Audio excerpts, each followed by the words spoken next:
Going on, everyone? John Matrix here. Hope you're all having yourselves a wonderful day wherever you're at. And whenever you're watching this, today we're going to be jumping into another Kaiserreich video. This one is from another content creator that was recommended to me.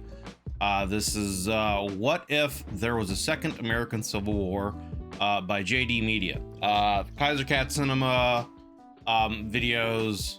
We've gone through all of those ones that he currently has done at the moment. So this one was recommended for me to check out. Going over the American Civil War, because that's, you know, a topic that I brought up a bunch in the videos. So we're gonna take a look at this one today. So links will be down below in the description, as always, to the original video without my commentary and reaction, and to JD Media's channel. So please do me a favor, if you enjoy this video as we go through it, be sure to give it a like. And yeah, if you enjoy his content, show the man some love and give him a sub. If you'd like to join us when we do these reactions live, I am doing this right now live with my members. There is a join button down below underneath the video, as well as a link in the description to the YouTube membership speaking hard, YouTube membership benefits and tiers that I offer. So anyway, check those out, see if any of that would have any interest for you if you'd want to take your sports to the next level.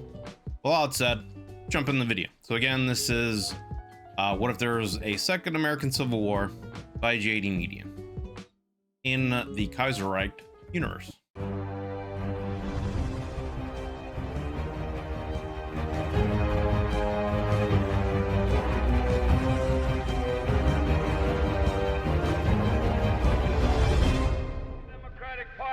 Republican Party was just like the old patent medicine drummer that used to come around our country. He had two bottles of medicine. He'd play a band. When Europe erupted into the chaos of World War I in 1914, the United States, under President Woodrow Wilson, declared a stance of neutrality. Wilson vowed to keep America out of the war, insisting we must be impartial in thought as well as in action. Despite his commitment to trade with both sides of the war, the British naval blockade against Germany severely restricted the US's ability to trade with the Central Powers. Consequently, the US ended up significantly supporting the Entente powers by supplying them with vital materials, food, and munitions. This support not only bolstered the American economy, but also led to a thriving industry and agriculture sector. American banks and financial institutions extended large loans to the Entente powers, further entangling the US economy with their war effort. Despite its official stance of neutrality, the US faced mounting pressures and provocations that tested its resolve. German U-boat attacks on merchant ships, including the infamous sinking of the Lusitania in 1915, which resulted in the loss of American lives, outraged the public and strained diplomatic relations.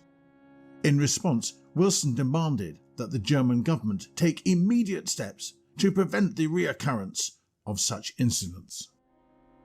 As anger against Germany grew, former President Theodore Roosevelt led an interventionist movement, calling for war against Germany.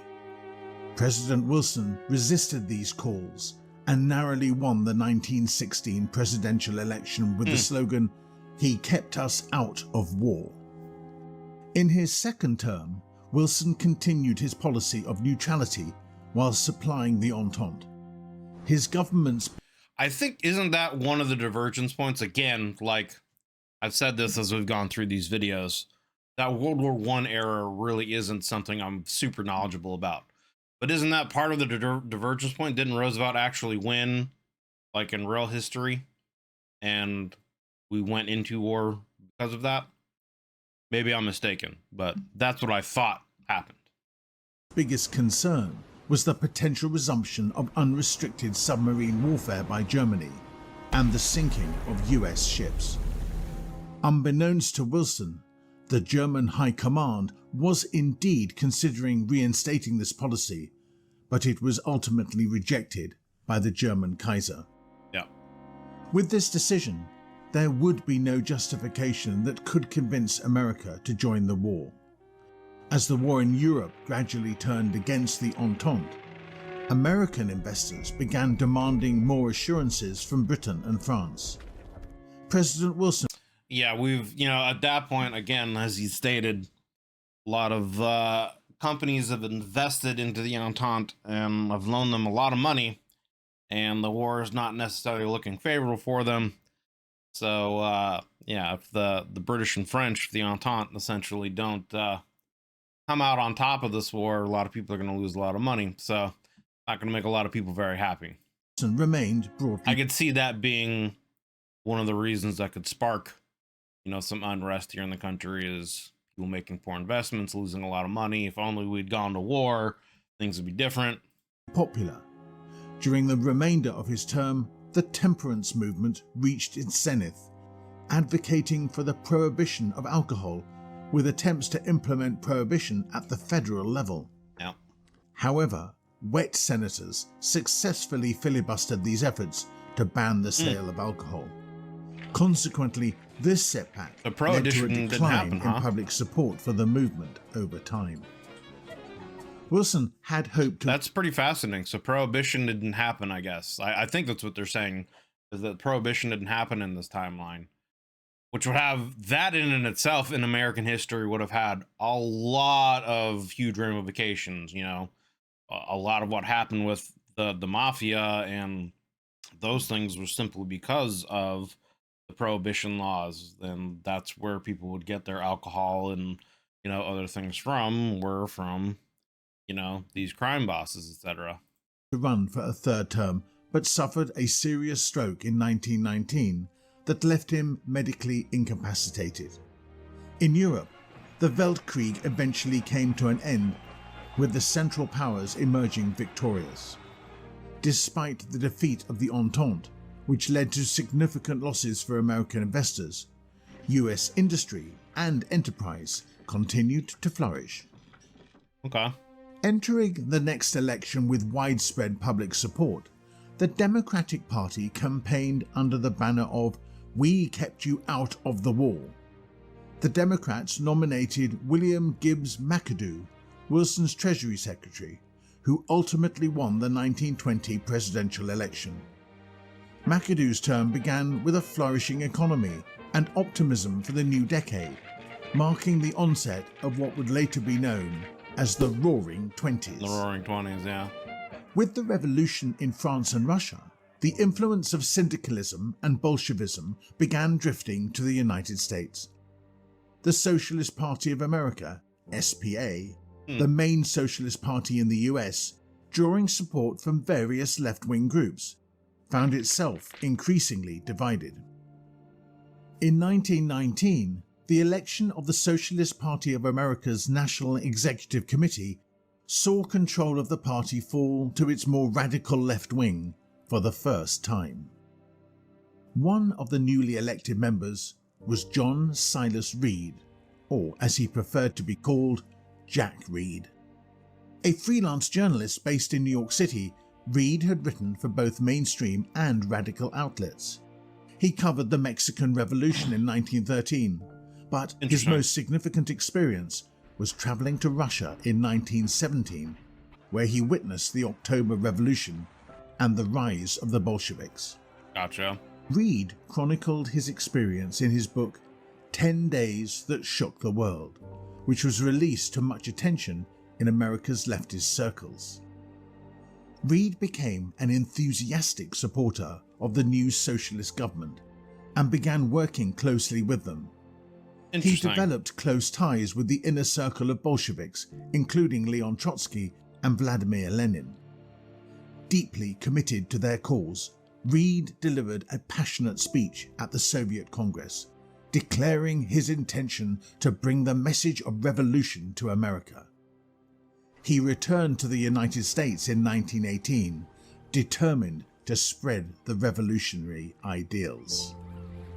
Okay, so again, I don't know how much of this is divergent, Kaiserreich timeline, or what has actually happened in our history or not, as far as this goes. Hey, what's up, Couchman? What's going on, brother? Yeah, I don't know. I don't know if YouTube's being weird with their notifications lately or what, but yeah, so this whole socialist movement coming to America this way, again, I don't know if this is like actual history or Kaiserreich divergent history with this guy John Reed going over there and seeing what the Lenin and the Bolsheviks were trying to accomplish and trying to bring that to America. It was under my impression from other videos that it was more of a syndicalist thing that took root here in America, and maybe that's part of what the Civil War is. Maybe socialism takes a bigger root here, and then it gets further divided on the type of socialism. Do they want to have a more, I guess, I don't know if you would consider it radical version of socialism like the Bolsheviks had, or maybe I don't know what the difference you could, I don't know what you could call the difference between the socialism that Lenin and his group were trying to promote, I guess, or bring about in Russia versus the type of socialism that syndicalism would be considered that's taken root in the Kaiserreich universe. So, yeah, I don't know if that's how, part of the Civil War thing happens, or if it's, something else. But anyway, let's continue. The simultaneous decline of Bolshevik Russia and the ascendance of syndicalist France created a division within the Socialist Party, culminating in the Emergency National Congress of April 1920. Key leaders clashed over whether to support the emerging French communards or the faltering communists. Yeah. John Reed played a crucial role in bridging this divide by proposing that collaboration between French socialists and the CGT could inspire a similar partnership between the estranged American Industrial Workers of the World, IWW, and the Socialist Party of America, SP. So he tries to essentially bridge the gap and kind of bring the two together into one kind of ideology. Interesting. SPA. The IWW had distanced itself from the SPA in the early 1900s. The prominent socialist figure Eugene Debs made a rare appearance and successfully persuaded the party to not only endorse the syndicalist revolution in France, but also to embrace the return of the radical labor organizer Bill Haywood and the IWW back into the fold of the SPA. This action set the stage for reconciliation within the American left. Okay. John Reed. So that would make, so now socialism kind of has a unified party in America, so that their position is more strength. They have more strength in their position for any kind of political reforms, whatever you want to call it, to take place. Embarked on another journey to Europe, this time to study the newly established Commune of France, which had achieved victory on the French mainland. During his visit, he was impressed by the efficiency and stability of the CGT government in comparison to the Bolshevik regime. This experience led Reed to become a staunch advocate of the syndicalist cause. Which that honestly would make some sense, right? Because he's seen the difference between the communist movement in Russia and the syndicalist movement in France, and the difference between them, and how I don't know what the proper word is. It almost feels like the syndicalist movement in France is almost kind of like more of a pure ideological movement, I guess you could say. It really is about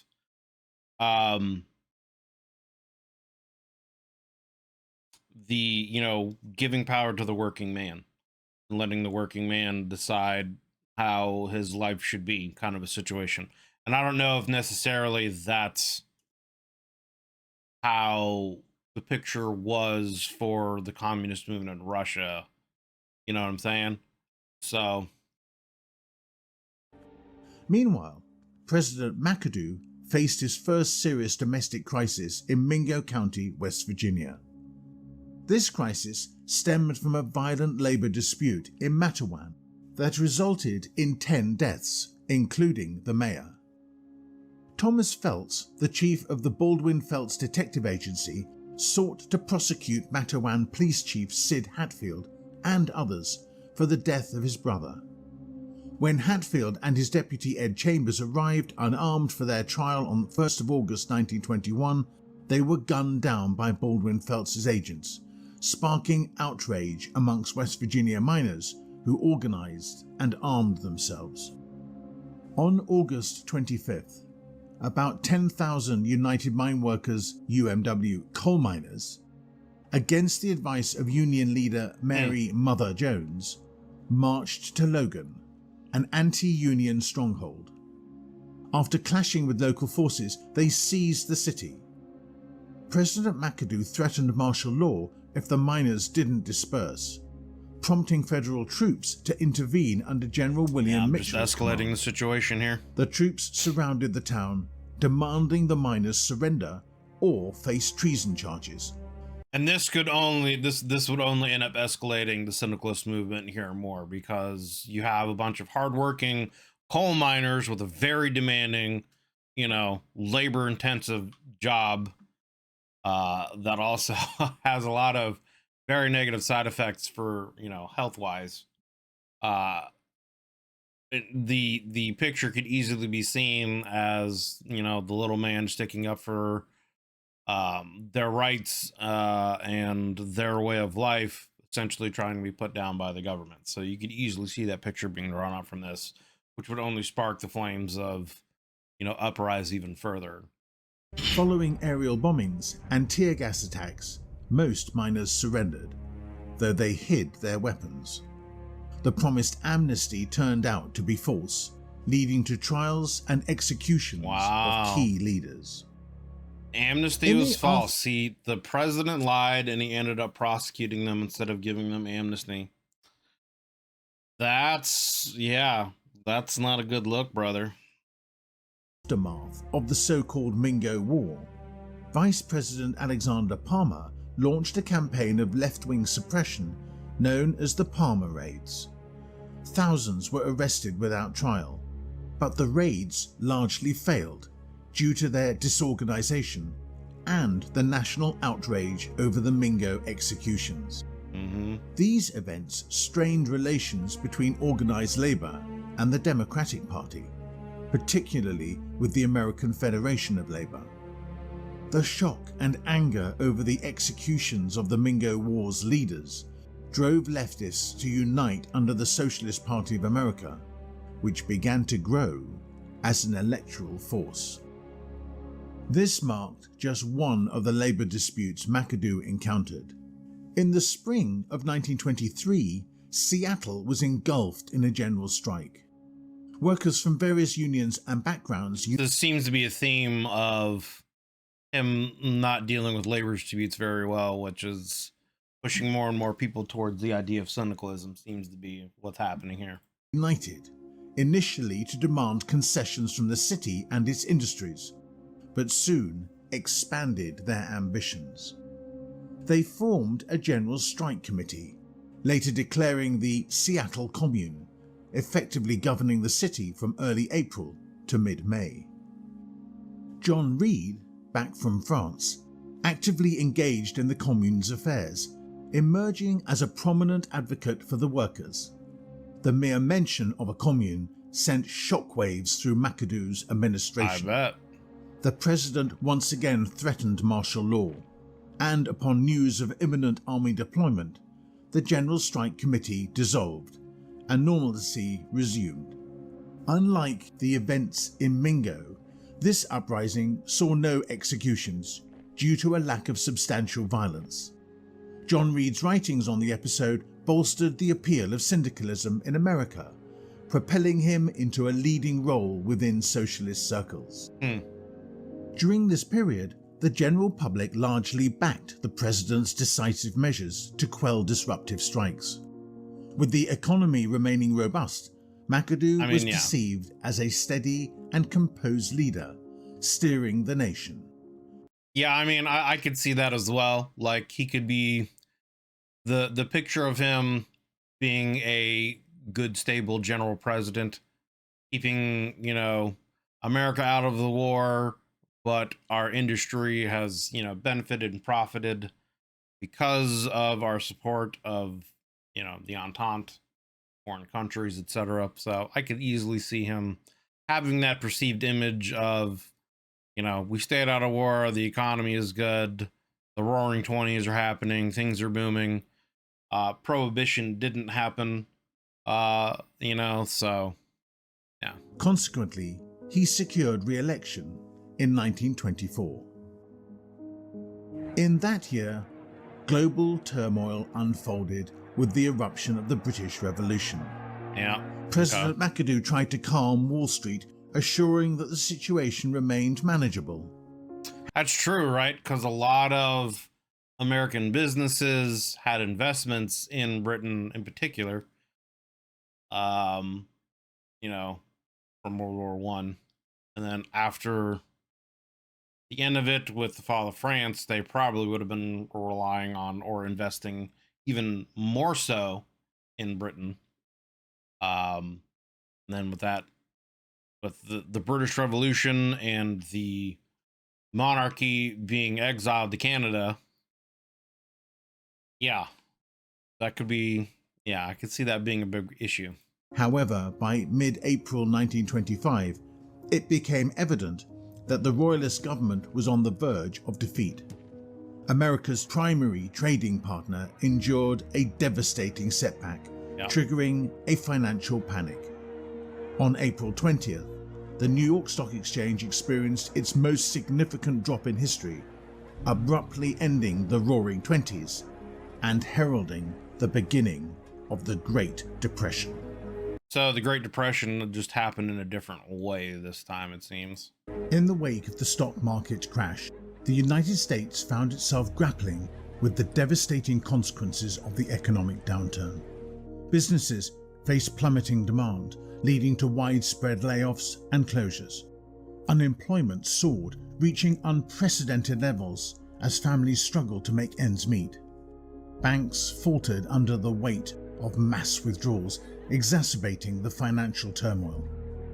The collapse of the British government also led to American companies grappling with the stark realization of losing millions of dollars they invested in both France and Britain during the war. Consequently, loans and contractual agreements were left unfulfilled, prompting calls for the government to demand repayment of the debts from the exiled governments. President McAdoo's administration was thrust into crisis mode as he grappled with the unfolding economic catastrophe. In response, he swiftly implemented a series of measures aimed at stabilizing the banking system. Despite his efforts, however, the Great Depression would only worsen. A few months later, on July 12th, the American left convened a special pan-Union Congress in Philadelphia, gathering delegates from both the IWW and the AFL. At the Congress, Reed and several other IWW leaders unveiled a plan for establishing a large umbrella organization. This organization aimed to coordinate union activities and policies, with the ultimate goal of sparking a syndicalist revolution in the United States. Tentatively named the Combined Syndicates of America, it was envisaged as the One Big Union, encompassing the anti-revolutionary factions which sought change through peaceful means and the revolutionary factions. They also declared that the CSA would officially endorse the SPA and utilize it for electoral operations. Despite McAdoo's efforts to offer relief to struggling businesses and households, his measures failed to produce immediate results. Unemployment remained high, and economic instability persisted, leading... Yeah, I mean, that's a tough situation to be in because you kind of have I don't know if it's necessarily a world financial collapse, but it's definitely a big financial collapse when your major investor all of a sudden can't pay back any of the loans because they don't exist anymore, right? Like kind of don't put your eggs in one basket kind of situation. A lot of companies invested too heavily in the British economy, and revolution happened, and now there is no royal family to pay those loans back. leading the public to blame him. And so, I mean, it's like, what can you do, right? Like, I know in like real time, you know, history, this is when FDR brought about a lot of labor things to give people jobs, like the Hoover Dam, I believe, was one of the big things, one of the big projects that he thought up to give people work to do, things like that. So I feel like that's probably like the only real thing you kind of can do at that time is try to essentially invest in America and find projects in America that can get people to work, kind of a situation. Other than that, like what else can you really do? You can't really just there's no money to just give people, right? You can't just sit there and print money. And there's yeah. And the Democrats for the situation. German dominance over global trade progressively pushed the United States out of the European, African, and Asian markets. This, combined with the gradual loss of political prestige on the world stage and the sharp economic decline, created a vicious cycle of escalating domestic and social dissent. As a result, there was a surge in the popularity of socialism in the United States. Makes sense. In the 1926 midterm elections, the previously fringe... I mean, especially because of how big it's spreading throughout other parts of the world. I mean, you see French Commune, the success that it's had. You see the British Revolution and it overthrowing the British government, which is a massive thing.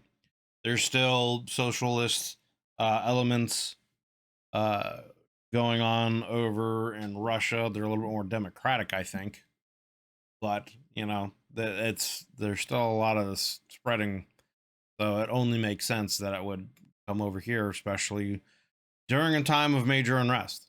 Socialist Party jumped from 5 to 23 seats in the House of Representatives, and Seymour Stedman was elected as the first socialist senator in the history of the United States. By 1925, McAdoo's policies had proven ineffective, leading him to decide not to stand for re-election. The Democratic Party nominated Al Smith, the governor of New York, as their presidential candidate. Meanwhile, the Republicans nominated the highly popular and nationally renowned figure Herbert Hoover, known for his humanitarian work.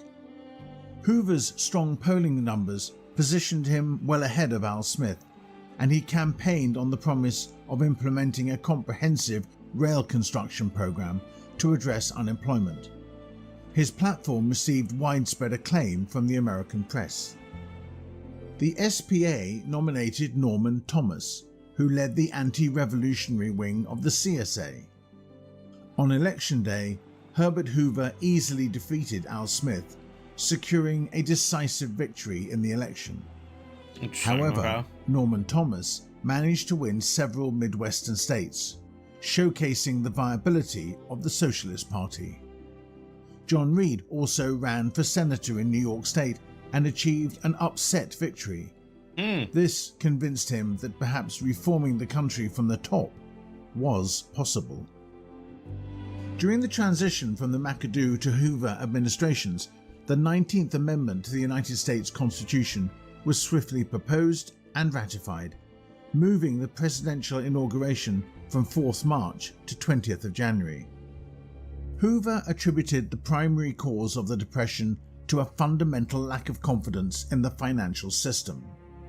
Upon assuming office, he promptly reversed McAdoo's previous relief policies, advocating for a more hands-off approach to governance. He emphasized the importance of allowing the market to correct itself, and focused on strengthening businesses such as the banks and the railroads, while avoiding direct government intervention. In just a few months of his presidency, the economic situation worsened under Hoover's administration, with his policies exacerbating the downturn. Unemployment rates surged higher and consumer demand nosedived, pushing the economy into a downward spiral. Banks operating without proper regulation and oversight, struggled to cope with another round of massive withdrawals, resulting in widespread failures. As the financial system edged closer to collapse, confidence in the economy eroded even further. Despite congressional efforts to introduce federal unemployment relief, Hoover opposed any such initiatives. Another disaster struck with the onset of the Dust Bowl, as severe drought and unsustainable farming practices caused massive dust storms, devastating agricultural communities. Ruined crops, lost livestock, and shattered livelihoods followed, forcing many farmers to flee to cities for work. This influx strained urban... Which then, of course, that's also less people, making homemade produce, or I guess by homemade, I mean, in America, which would then we would have to rely on foreign countries for imports of food, grain, etc. during those times. So that's less American products being made that, could make things cheaper, more affordable for people, while also meaning there's less potential products that could be exported to other countries, which again, during this time would be pretty economically viable, you would think. Still being near the end of a world war, other countries are still kind of, rebuilding as well. So, but now you've got farmers who can't grow crops. You've got less products being made, because of that, less goods, I guess I should say, being made because of that. So, and then farmers, because they can't grow anything because of that, are having to find work in other areas. Just kind of a compounding of events here. Urban areas already struggling with high unemployment rates. Yeah. Despite the crisis, President Hoover hesitated to provide federal assistance, preferring local or charitable relief efforts, which many found inadequate. Yeah. With the Great Depression gripping America, various figures rose to prominence. Among them was a charismatic and controversial politician from the South, Huey Long of Louisiana. Huey Long, known as the Kingfish, emerged as a powerful and influential leader despite his humble beginnings.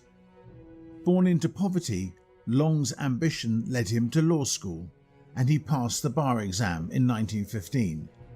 He quickly made a name for himself by being elected to the State Railroad Commission at just 25, where his calls for fair regulation of utility companies and a tax on Standard Oil gained him popularity. In 1928, after a failed attempt in 1924, Long won the Louisiana governorship with strong support from discontented rural districts. His vivid and passionate speeches, combined with his eccentric antics, soon made him nationally famous, earning him the nickname Kingfish. As governor, Long implemented an ambitious program of public works and welfare legislation in a state long neglected by its wealthy elite. He introduced a free textbook law, launched extensive road and bridge construction projects, expanded state university facilities, and established a state hospital offering free treatment for all residents. He campaigned with the powerful slogan, "Every man a king, but no one wears a crown," symbolizing his... Actually a really good kind of slogan to run on. Every man's a king, but no one wears a crown. His vision of economic justice for all.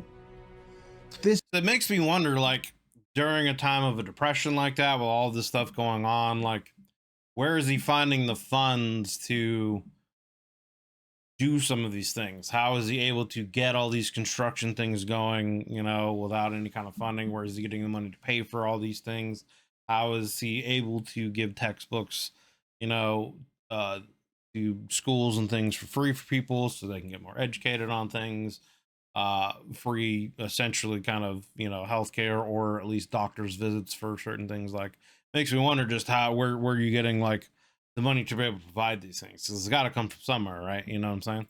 This phrase defined his dedication to uplifting the working class, resonating deeply with many Americans and offering hope for a fairer society.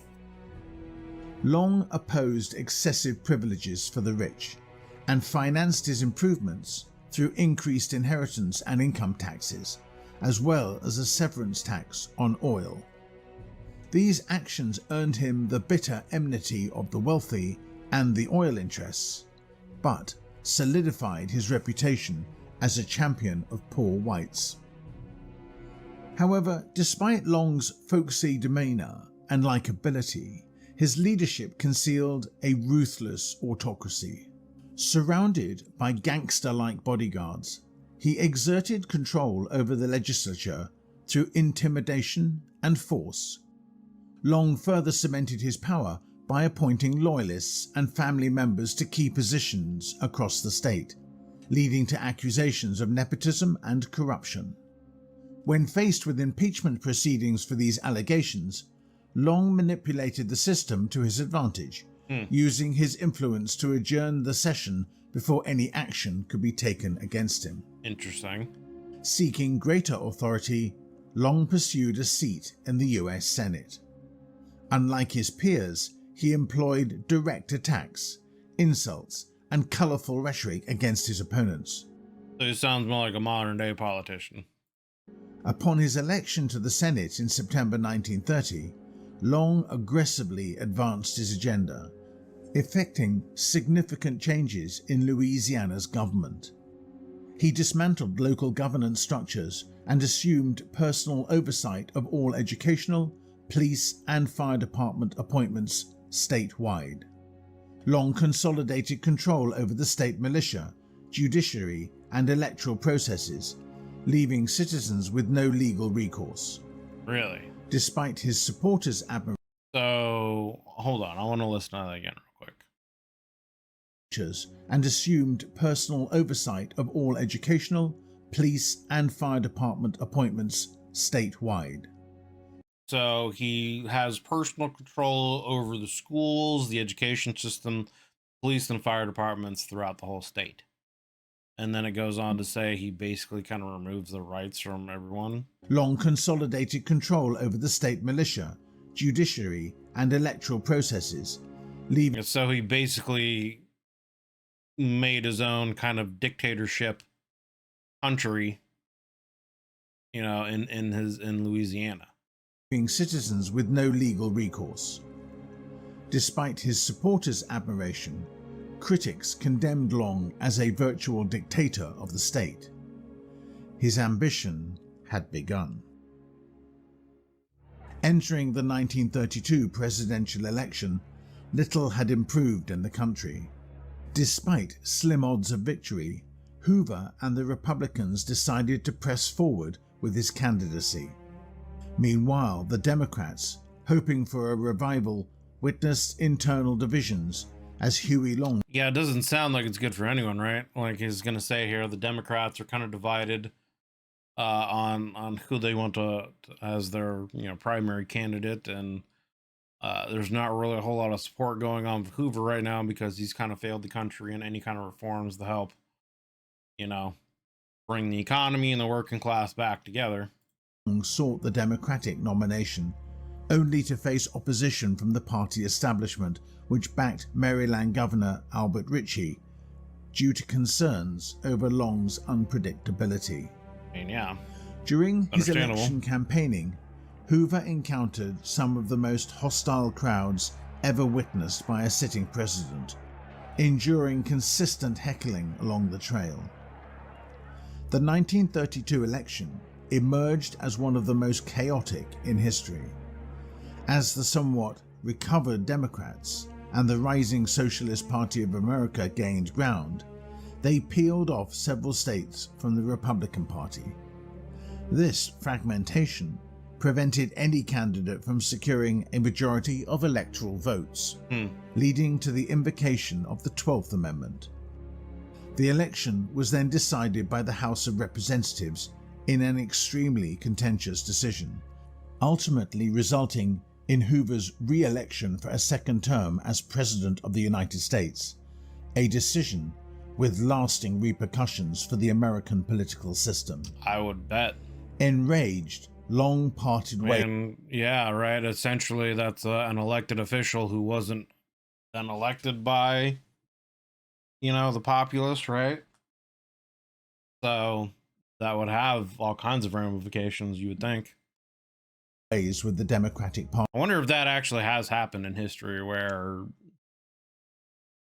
the vote's been so close or so even, whatever the case may be, that the actual results can't be determined properly. So it has to be decided by, the House or whatever who becomes president, etc. Party, condemning both mainstream parties. We've tried the Democratic Party, then we've gone back and tried the Republican Party, and unfortunately, whenever we get into power with either one of these parties, we find that the one crying need of our people, the redistribution of wealth, so that none would be too poor and none would be too rich, is always neglected by the party that is in power. The triumph of the Socialist Party of America in the election served as a watershed moment, persuading the American establishment, the press, and the public that the socialist movement was here to stay and would continue growing. Some even went so far as to declare the demise of the two-party system. The CSA now believed that given the re-election of Hoover and the current state of the country, the SPA had a legitimate chance of winning the presidency. However, they felt that Norman Thomas was not the man to achieve this. John Reed, a more charismatic and inspiring figure, seemed like a better candidate. Reed embraced the opportunity and announced his candidacy for president as early as 1932. Endorsements poured in from all corners of the CSA, rallying behind his campaign. Reed delivered a rousing speech on the radio, passionately unveiling his vision for the future. Today I present to you a vision for a brighter, fairer future for our country, a vision rooted in the principles of socialism and syndicalism, putting the needs of the people above the greed of the few. I will nationalize the banks of Wall Street and ensure they serve the public good, not the interests of the wealthy elite. No longer will banks be allowed to foreclose on bankrupt homeowners. Instead, we will create a financial system that works for everyone, providing stability and support for hardworking Americans. We will embrace the principles of syndicalism, ensuring that workers have a direct say in the management of their workplaces. This means strengthening our unions and enshrining in law the rights to collective bargaining. State and federal authorities will be mandated to recognize and support a union's right to exist and engage without exception. We will put an end to oppressive practices like yellow dog contracts that seek to undermine the power of organized labor. Together, we will build a socialist America where the financial sector is accountable to the people, where workers have the right to stand united and demand fair treatment, and where every citizen has the opportunity to thrive. I mean, that's a pretty powerful message, dude. Like, even in today's world, that would be a powerful message.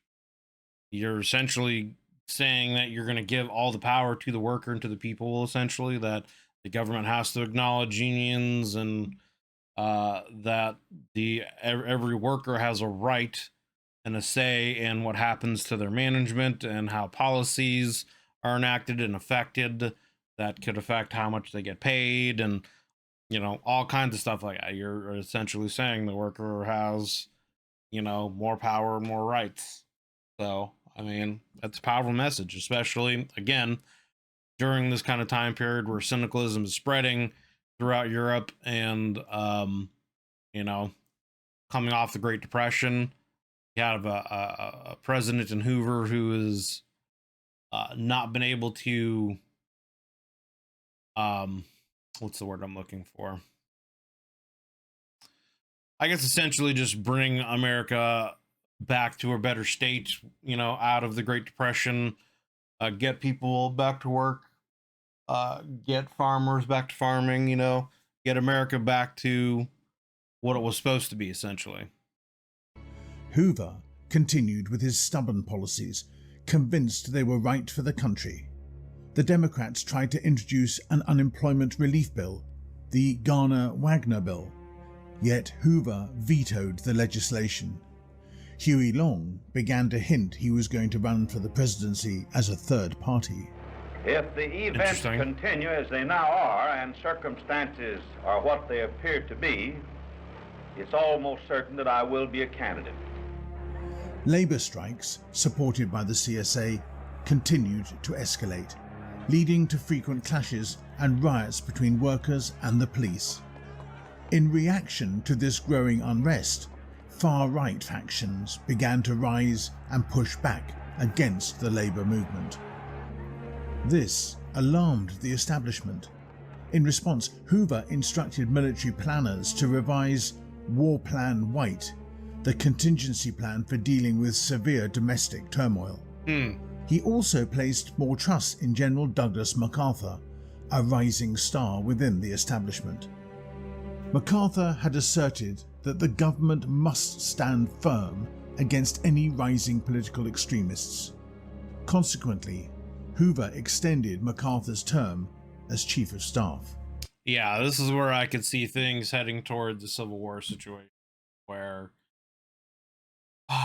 you've got, I don't necessarily want to say extremists, but you've got, what's the word I'm looking for? It's not extremists, but I guess hard party liners. I don't know if that's the right kind of word that I'm looking for, but people that are very ideologically set. And you have, you know, MacArthur here coming in, who is, you know, sounding very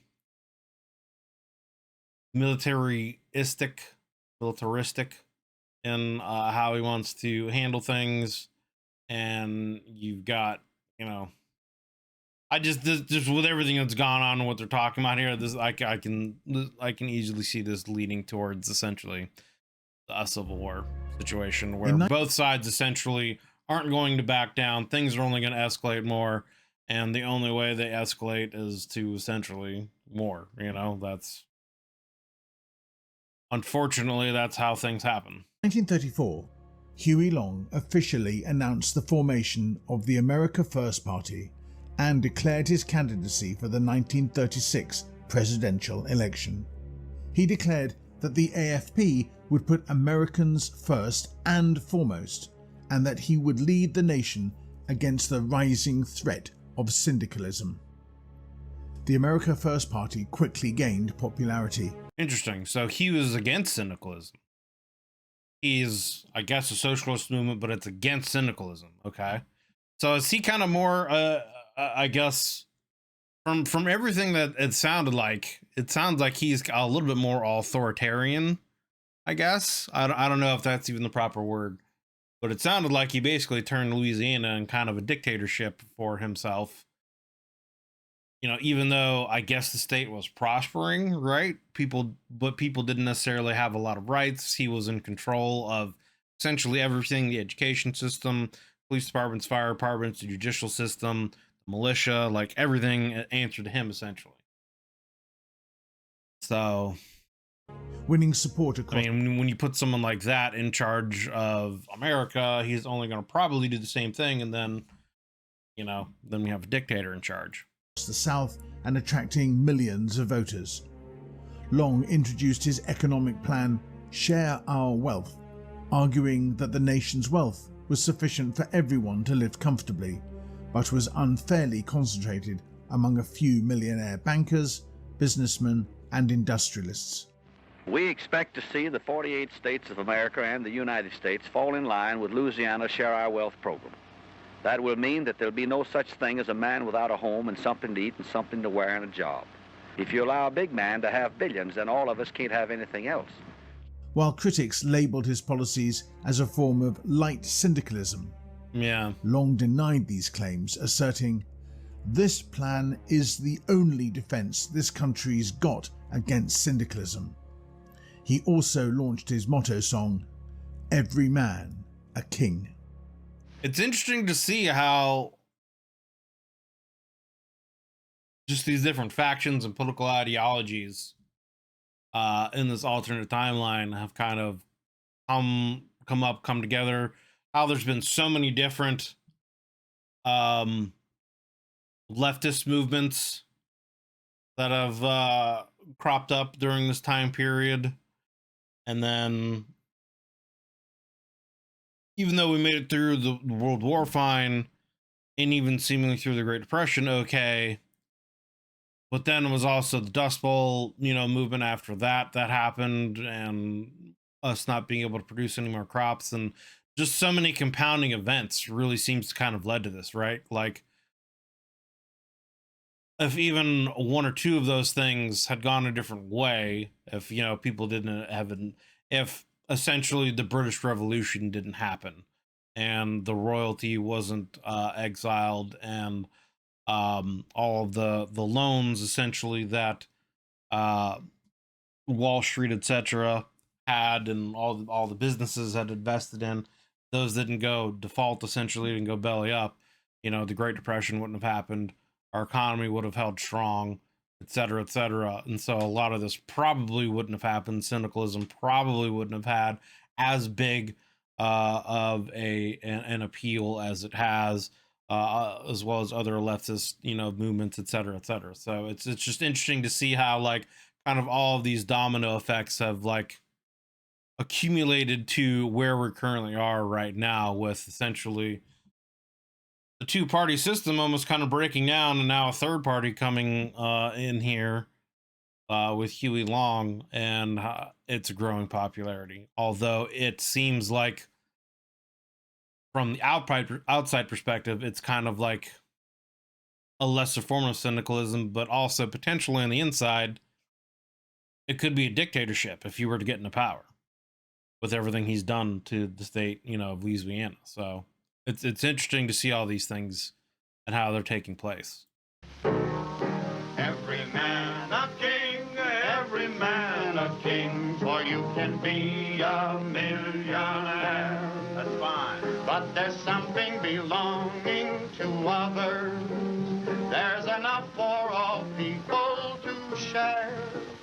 When it's sunny June and December too, or in the winter time or spring, there'll be peace without end, every neighbor a friend, with every man a king. Although Long's policies were initially perceived as left-wing, his America First Party swiftly evolved into a central nationalist force, attracting supporters from both right-wing and far-right ideologies. This broader... I'm sure I hadn't thought about that too. I could also see very much, like, the religious side of things. Where's that going to go? Led Long to being labelled as a right-wing populist. Asserting that his party welcomed all who believed in America, it rapidly became a big tent encompassing a wide range of right-leaning ideas and figures. Among these supporters were charismatic personalities such as the controversial radio preacher Father Charles Coughlin. With his regular broadcasts reaching millions of Americans, Coughlin wielded significant influence, and his endorsement of Long lent a powerful voice to the movement.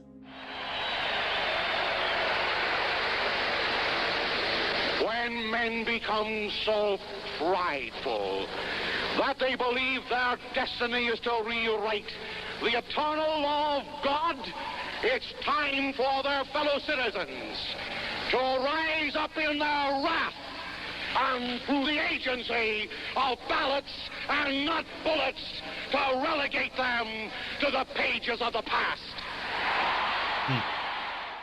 Additionally, the party garnered support from other notable figures, including the radical spiritualist and esoteric political theorist William Dudley Pelley, who directed his Silver Legion paramilitary to fight in the name of the America First movement. Industrialist Henry Ford also rallied behind the cause, spurred by personal tragedy, and contributing millions to the party after his son fell victim to a syndicalist assassin.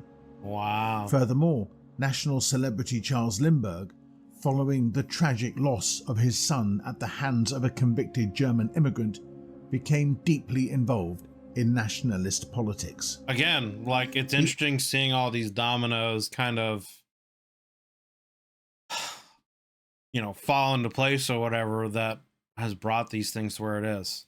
AFP swiftly accumulated seats during the 34th midterm elections, further fragmenting the US Congress alongside the SPA. Hoover appeared completely out of touch. I mean, Despite the infancy of polling, reports suggested that his popularity sank as low as 5%. Soon, I mean, we haven't really heard that much from Hoover during this, but it just seems like, and again, like, it's a tough position to be in, right? Like, you've Great Depressions happened, end of world wars happened, the Dust Bowl happened, so like, you're not able to produce as many goods. You've got people starving, people looking for work. You're in a tough situation, and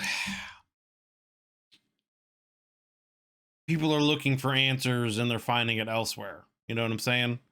So, like, I don't know what really more could have been done, I guess, is I guess the question that I would brought up, you know, in this kind of situation. Not necessarily trying to, like, I don't know, but I guess it's a situation where really, like, there's only so much that probably could be done. he earned the And it just infamous wasn't enough. title of the most hated man in America. With the AFP and SPA now outpolling both Republicans and Democrats, deep concern gripped the two establishment parties. As the 1936 election drew near, it seemed poised to become a four-way race. Both Huey Long and Jack Reed had announced their candidacies, with indications suggesting they would secure electoral seats. Long was expected to dominate in the South, while Reed was anticipated to carry the Midwest. Meanwhile, the remaining states were likely to be divided between the Republicans and Democrats. This scenario raised the likelihood of another election where no candidate would garner enough votes to claim the presidency.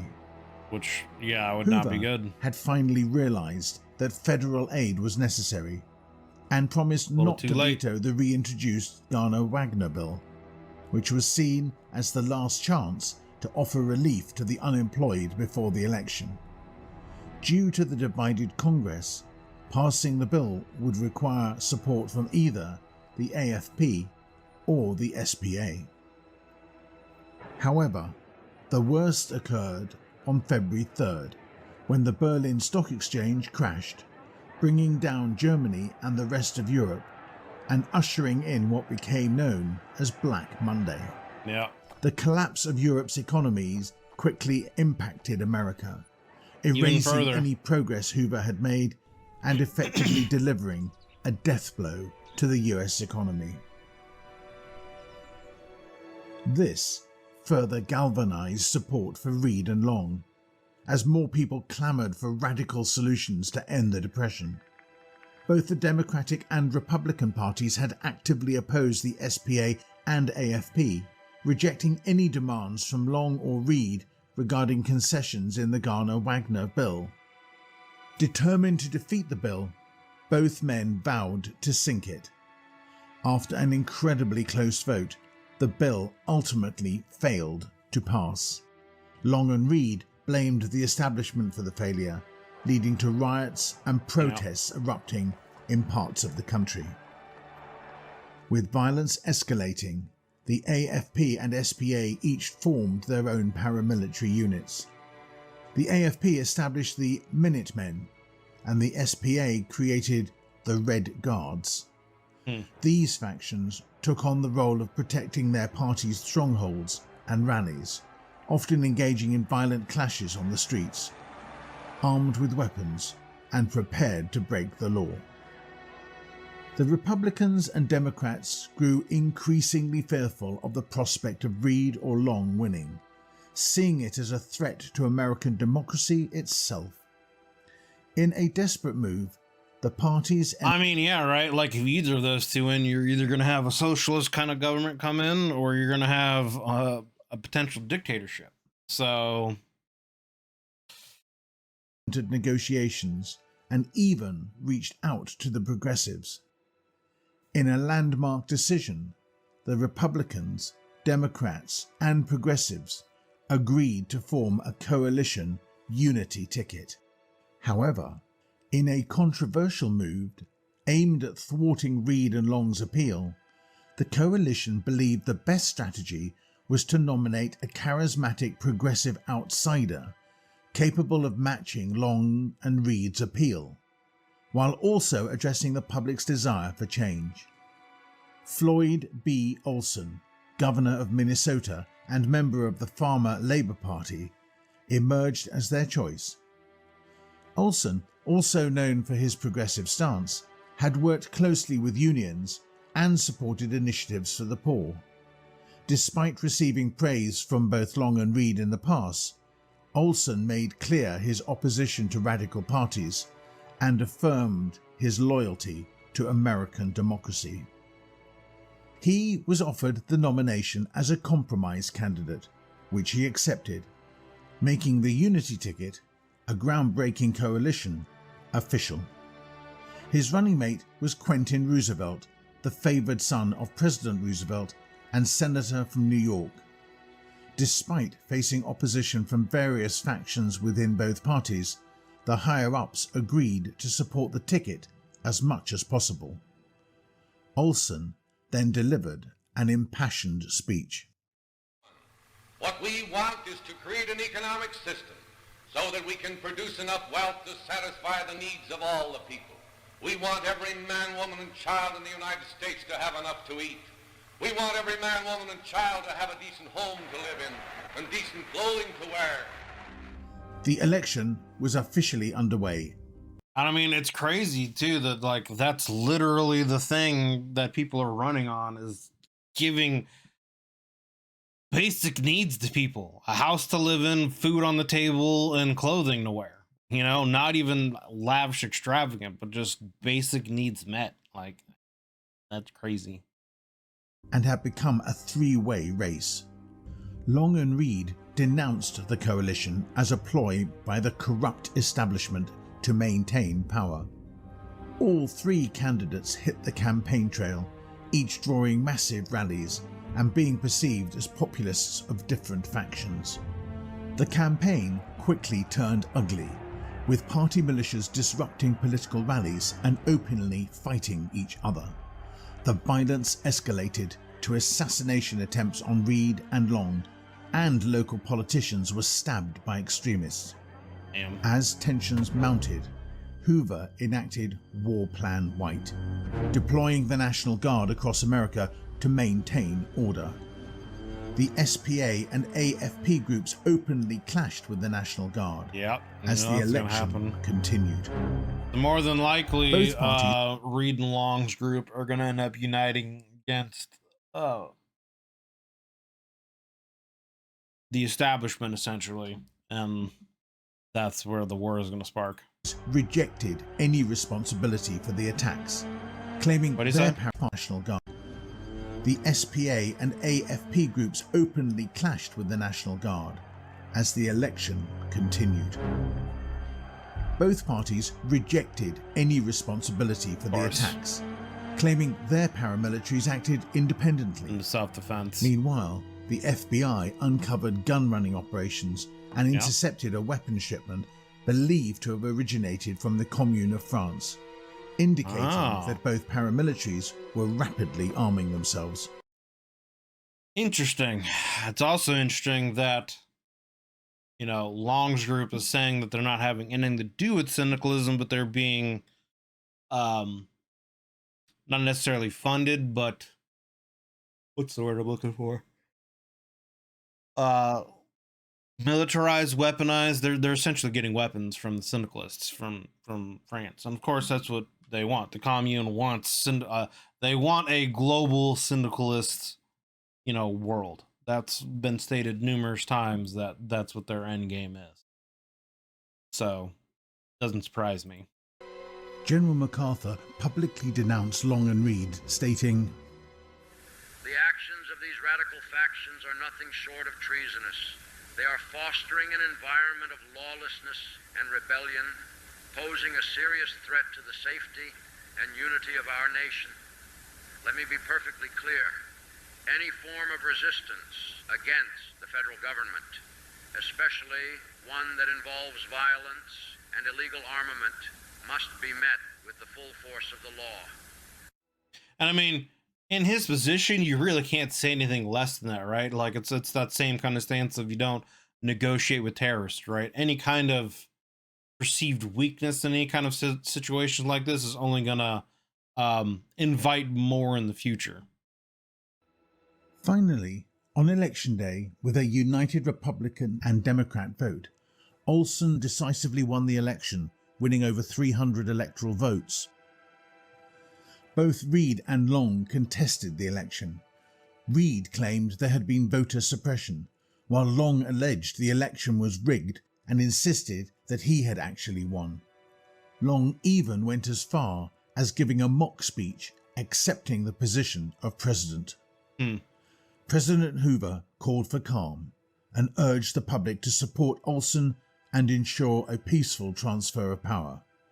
General MacArthur reiterated his warning to radicals, emphasizing the consequences of any attempts to undermine the US government. So Olson ends up winning. Neither Reed nor Long end up winning. Long makes a mock speech trying to say that he won. You know, trying to, I guess, put that seed in the American people's minds that he'd actually won, but the election was stolen from him. So that's pretty interesting. But obviously it seems like neither of these factions are going to accept this outcome. And like I said, I feel like Reed and Long are going to end up probably uniting in some other kind of leftist movement name, and trying to essentially overthrow the government. And then the two of them would have to figure out where to go from there. As 1936 drew to a close, the SPA initiated a New Year's Day strike that paralyzed industries across the North. They vowed that the strike would persist until their demands were fulfilled, prolonging the standoff indefinitely. In January, Olson was inaugurated as president, and during his speech, he stated, "We are assembled during one of the most crucial periods in the history of our nation. I stand before you with a vision for a new approach, one that has not been tried yet. I believe in restoring prosperity by enhancing the purchasing power of the man at the bottom. A nation cannot be preserved if it does not first preserve its citizens." President Olson declared that his first priority was resolving the strike and announced he would host negotiations with John Reed, believing him to be a reasonable man. The reaction to this was intense. Huey Long and his party declared that the American sellout to the syndicalists had begun. Yeah, because he wasn't invited to the table, I could easily see him saying something like that. As a stipulation for the unity ticket, Olson agreed to appoint both Republicans and Democrats to his cabinet, resulting in a largely fractured administration. I mean, it's smart in one hand because you're trying to reunite the country, right? But at the same time, then you've got people who are ideologically, you know, opposed to each other and how things should get done. So how are you going to have things get done, right? John Reed accepted the invitation for the talks. As Olson prepared to depart, his new cabinet expressed their disapproval, warning that no deals with Reed could be made and that his life could be in danger. General MacArthur also warned the president and assured him that he would be standing by if the strike were to escalate. As Olson departed for the north, his vice president, Quentin, headed west to reassure the Pacific states. Olson gave one final speech to reporters explaining why he was meeting with Reed. Today, I am endeavouring to save the system we call capitalism by attempting to curb self-individualism and the avaricious profit motive. I will meet with Reed and we will settle this strike. I promise we will bring big changes to help every American. Huey Long, outraged at the negotiations, demanded to be invited and warned the America First Party could not be ignored. Olson, genuinely wanting to find a compromise, accepted Long's involvement. As the three sat down to negotiate, Long and Reed fought on every topic, unwilling to agree with each other on anything.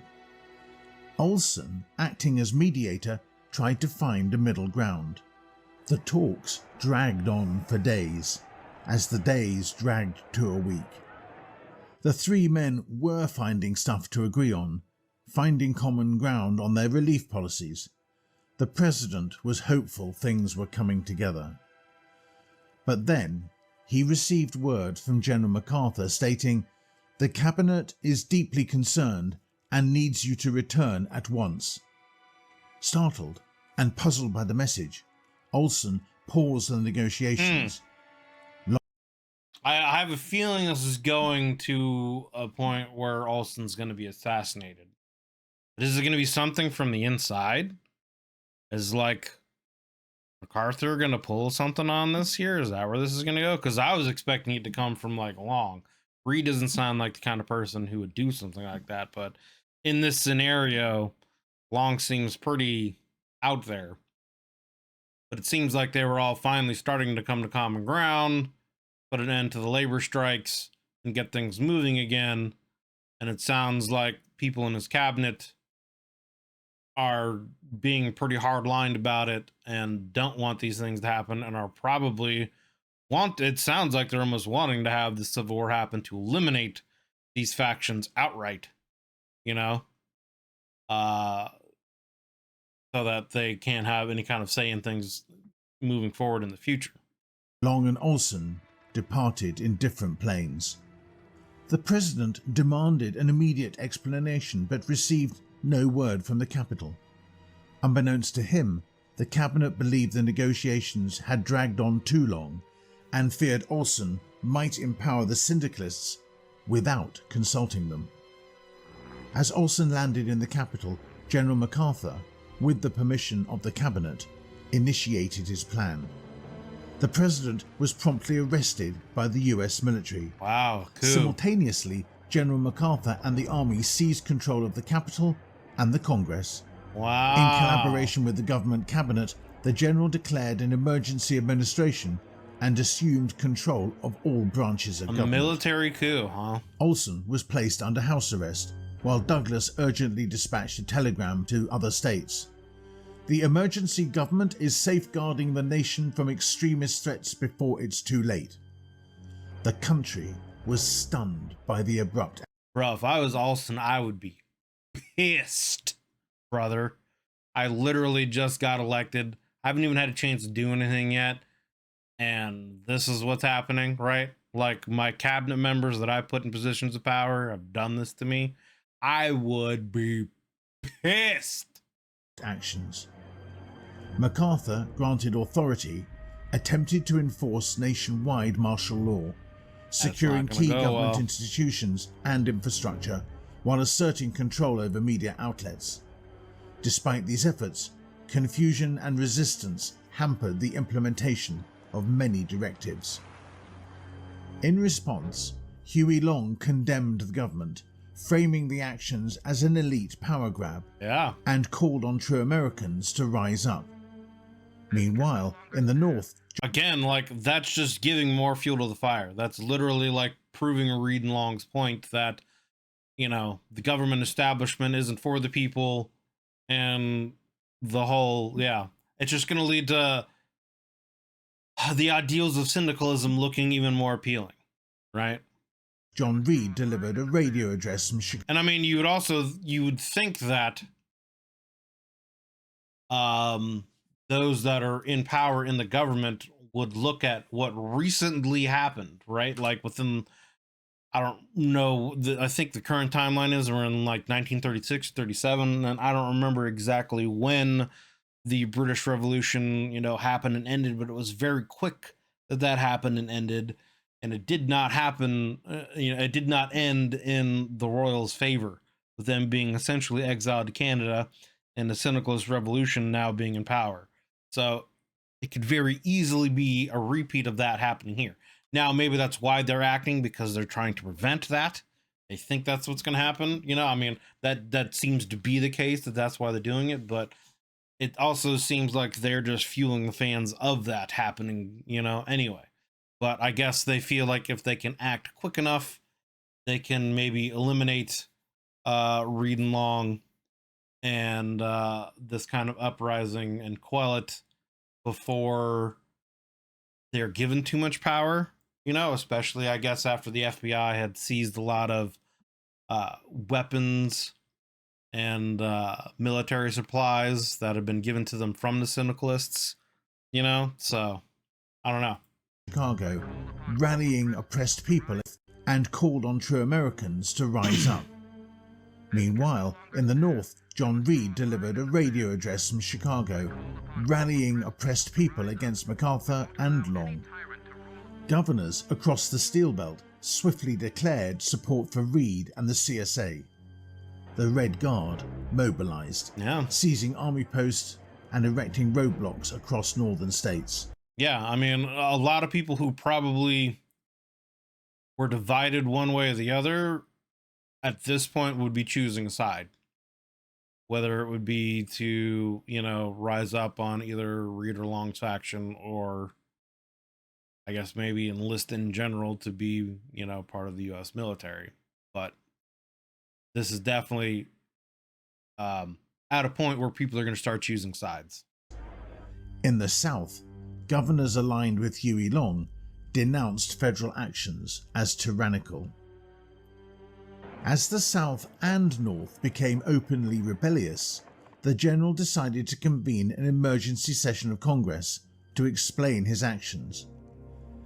Ladies and gentlemen, today I stand before you in a moment of grave importance, a juncture in our nation's history that calls for bold action and unwavering resolve. As your Chief of Staff, entrusted with the solemn duty of protecting the United States and its cherished values, I have taken an extraordinary step to prevent a dire threat from engulfing our great nation. Our democracy, born out of the sacrifices of countless patriots, is under threat. Forces that seek to undermine the very principles that have made America a beacon of freedom and opportunity are gaining strength. The syndicalist revolutionaries, with their promises of radical change, and the longists endangering our democracy, threaten to tear apart the fabric of our society, upending the values that generations have held dear. I want to make it clear that my actions were not taken lightly. They were born out of a profound commitment to preserving the liberties that we hold sacred and ensuring that our nation remains a bastion of democracy, free from the grip of ideologies that have led other nations down the path of destruction. The President's intentions, however well-meaning they may have seemed, threaten to compromise our sovereignty, hand our nation over to radical ideologies, and place our citizens at the mercy of unproven and potentially disastrous policy. I stand here today not as a usurper of power, but as a guardian of our Constitution, a defender of the principles that have guided our nation for decades. My actions were a last resort, taken only when all other avenues had been exhausted. I am fully aware of the gravity of my actions, and I am prepared to accept the consequences, whatever they may be, for the greater good of our nation. It is my hope that in the coming days we can unite in support of the new emergency administration to ensure the preservation of our democracy, the protection of our freedoms, and the well-being of every citizen. Let us find common ground to move our nation forward together. In this critical moment, I call upon every American to reflect on the principles that define us as a nation. Let us remember the sacrifices of those who have come before us, and let us honor their legacy by standing united against ideologies that threaten to undermine the very essence of who we are. Thank you, and may our shared commitment to liberty and democracy guide us as we navigate these uncertain waters. In the West, the governors of Pacific states declared MacArthur, Huey Long, and John Reed traitors, affirming President Olson as the legitimate leader whose government they would recognize. They also refused to arrest Vice President Roosevelt. See, it's interesting that they call Olson's government the legitimate one, even though he's been arrested and put in jail, right? So he's not even the standing president. And so it would, I mean, I guess if they want to like honor what would be the chain of command, vice president would be sworn in.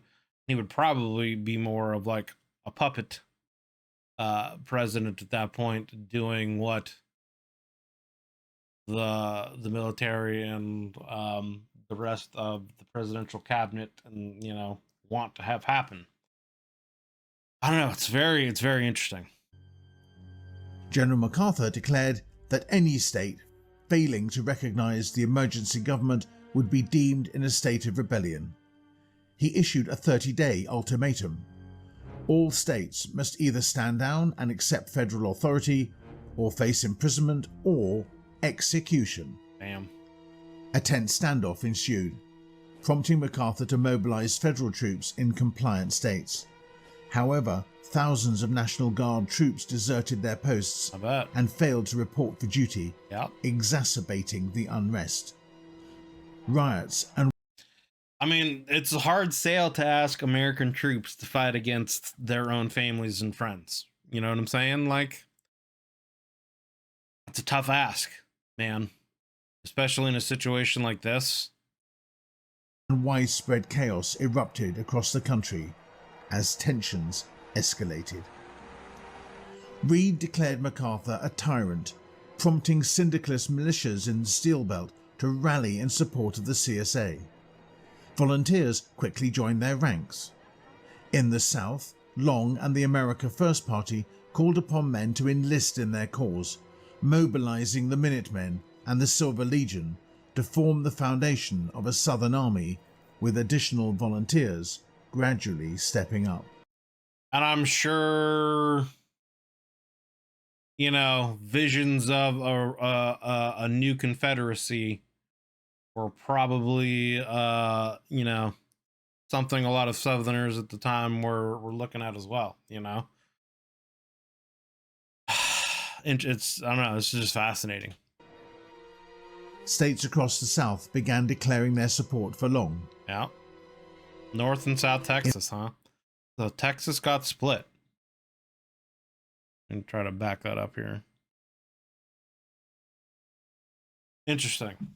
So yeah, I don't know enough about Texas geography to know like what major cities would be split like this. I think Houston's like somewhere right around here. I think Dallas is somewhere here, and Austin is, I think, like in the southern side. So I don't know. I could be wrong about that though. I have no idea where all those cities in Texas are, but I just find that interesting that now we have North and South Texas. Fascinating. In Baton Rouge, Huey Long delivered a fiery speech. "A tyrant has branded us traitors. Let us march north as traitors, but return home as kings." Meanwhile, in the West, the Pacific governors declared a state of emergency. Speaking on behalf of the states, Governor Frank Merriman insisted that MacArthur must step down, demanding the restoration of civilian government and the release of the rightful president. They initiated the mobilization of their own National Guard and called for volunteers to defend the West. So essentially what it looks like is the Pacific side of the country is almost gonna be its own faction. The middle part of the country is going to be kind of be for Reed, and then the southeast part of the country is going to be for Long, with the northeast part of the country being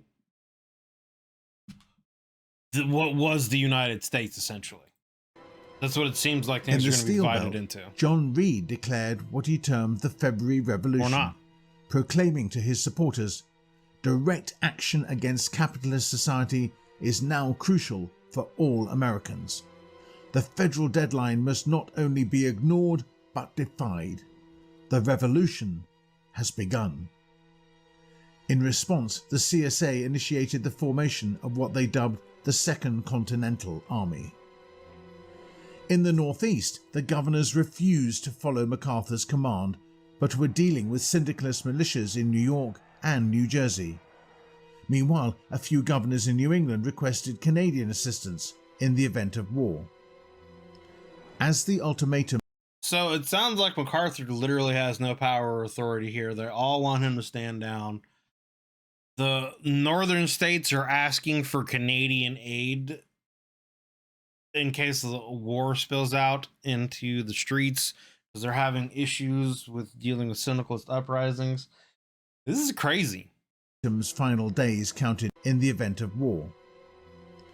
As the ultimatum's final days counted down, and factions mobilized their armies, the emergency administration hastily convened a joint session of the remaining Congress to pass a new presidential succession law. This legislation declared that in cases of presidential incapacitation or absence, the cabinet would be empowered to transfer the president's authority as commander-in-chief to a military officer. General MacArthur was quickly sworn in as acting president. Military coup the succeeded, escalating crisis. and now we have a military government. He issued a final warning for the traitors to stand down.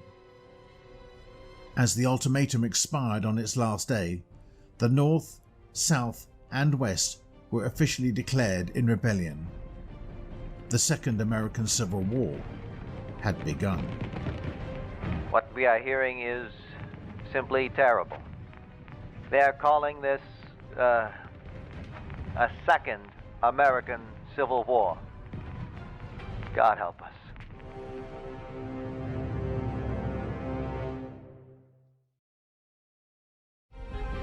You can now support the war effort on Patreon. Interesting. Interesting. Great video, though. That was a really good video. I like that. I liked how in depth it really got with the various characters and their stances, and it was just interesting seeing how so many different kind of leftist movements got made. How Reed, you know, really came to popularity, how Long came to popularity, how he essentially, Long basically established almost a dictatorship over the state of Louisiana, but how that didn't really seem to affect him very much. But he, like Long, almost kind of like really strong-armed his way into politics, into the political system. But I don't know, it's just fascinating to see how, like, literally all these domino effects led to what happened. You know, the end of the World War, the British Revolution, tanking the stock market here, leading to the Great Depression, Prohibition not happening. So, like, the fact that Prohibition didn't happen means the mafia and a lot of those crime syndicates didn't gain any kind of power, which they would have more than likely had some kind of influence over things that would have happened politically going into a civil war. So, but, you know, none of that happened. So Prohibition isn't something that happened. That's an interesting factor. But the fact that Hoover didn't put out any kind of federal aid, on top of the European exchange crashing, on top of the Dust Bowl happening, and you know, America not being able to produce and export as many goods, produce, you know, enough food for people, farmers not being able to farm, having to find work elsewhere, you know, just all of these things coming together led to essentially, you know, no faith in the government essentially at that point in time. And it really led to these socialist factions and syndicalists, one being a little bit more syndicalist, one, I mean, if Long had come into power, it sounds like it would have been more of a dictatorship, authoritarian and or fascist kind of situation that would have taken control of our country. But it's just, it's interesting that it really came down to, you know, the actual elected president trying to do his best to unify the country, quell the uprisings, and really trying to get America moving forward, and only being in office for a very short time, no one seemingly having faith in him as he ends up getting arrested. You know, they people in the cabinet that I assume he appointed, right? And then MacArthur, the head of the military, you know, having him arrested and jailed. You know, like, and essentially having a military coup of the government led to us having a civil war, essentially, with the country breaking up into like 4 or 5 different factions, with Long uniting most of the southern states, Reed kind of getting kind of the Midwest northern states, far northern states, also relying or wanting to get help from Canada, with the Pacific Coast states kind of being their own thing. You know, kind of leaving almost the central part of the country. I don't know if they were necessarily open, or if that's what became kind of where the central government, you know, went to, but it really sounded there like at the end where MacArthur really didn't have a whole lot of power or authority anymore. People had really lost trust in him, and the majority of people really wanted him to stand down. But yeah, it would be interesting to see moving forward in this historical time, you know, this alternate history timeline, as to what would happen, who would come out on top. And I would love to see if anyone knows of any other content creators out there who have done more videos on this moving forward in, you know, in the Kaiserreich universe, to what happened after this point, you know, in American history based off of this. Was the government, you know, was MacArthur successful in quelling his uprisings and reuniting the government, and what kind of government that would look like? Would he relinquish power back, or would he keep it as, you know, a military dictatorship?